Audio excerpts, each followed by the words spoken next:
12 মাস তোমায় ভালোবাসি, অবসর পাইলে আসিও। প্রেমিকার কাছে প্রেমিকের এই নিবেদন বাংলার তল্লাটে পরিচিত হলেও সেটা রহমান পাওয়েলের জানা থাকার কথা নয়। তবে অবাক করা ব্যাপার, ঠিক 12 মাস ধরেই ওয়েস্ট ইন্ডিজের টি-20 ক্যাপ্টেন তার সতীর্থ সুনীল নারিনকে এই আহ্বানই জানিয়ে যাচ্ছেন। বলছেন, তুমি অবসর পেলে একটু আমার সাথে কথা বলো টি-20 বিশ্বকাপ নিয়েও। কিন্তু না, নারিনের সেই অবসর হচ্ছে না। উল্টো সেই প্রসঙ্গে কথা বলতে গেলেই ব্লক করে দিচ্ছেন। তবে হাল ছাড়লে তো আর চলছে না, তাই পাওয়েল দ্বারস্থ হয়েছেন নারিনের কাছের বন্ধু কাইরন পোলার্ড, ডোয়াইন ব্রাভো আর নিকোলাস পুরানের। এবার যদি কিছু হয়।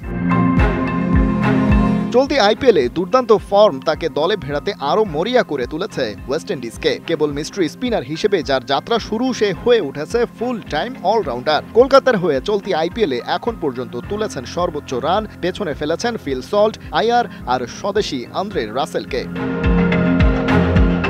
এই মুহূর্তে সে আসরের 3 নম্বর হাইয়েস্ট রান গেটার। কেবল পেছনে আছেন রিয়ান পরাগার, বিরাট কোহলির। পেয়ে গেছেন ক্যারিয়ারের প্রথম আইপিএল সেঞ্চুরিও। এই কাণ্ড ঘটাতে খেলতে হয়নি 50 বলও। মজার ব্যাপার, কলকাতার দলে নারিন মাত্র 3 নম্বর সেঞ্চুরিয়ান। 2008 আসরে ব্র্যান্ডন ম্যাককালামের শতকটা আসার পর সেঞ্চুরি করেছেন ভেঙ্কটেশ আয়ার, সেটাও গেল বছর। এই নারিনকে নিয়ে ওয়েস্ট ইন্ডিজ মূলত তাদের দলে আনতে চায় ফ্লেক্সিবিলিটি। তার ভূমিকা হবে একজন ফ্লোটারের, যে টপ, মিডিল কিংবা লোয়ার সব অর্ডারে ব্যাট করতে পারে, বিশেষ করে পাওয়ার প্লেতে। ওপেনিংয়ে জনসন চার্লস ফিল্ডেও সুবিধা করতে পারছেন না তেমন। বোলিং এন্ডেও এই মিস্ট্রি বোলার হতে পারেন বড় অস্ত্র।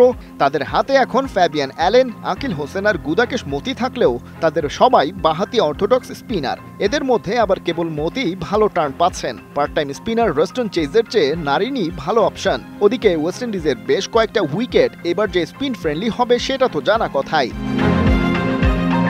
কিন্তু এসব পরিকল্পনায় বাস্তবায়ন হবে যদি পাওয়েলকে আনব্লক করেন নারিন। বিভিন্ন কারণে ক্যারিবিয়ান জার্সিটা ঠিক তার প্রিয় হয়ে উঠতে পারেনি। 35 বছরের জীবনে 504টা টি-20 ম্যাচ খেলে ফেললেও ন্যাশনাল টিমের হয়ে নেমেছেন মাত্র 51 বার। খালিদ জামিল, 71।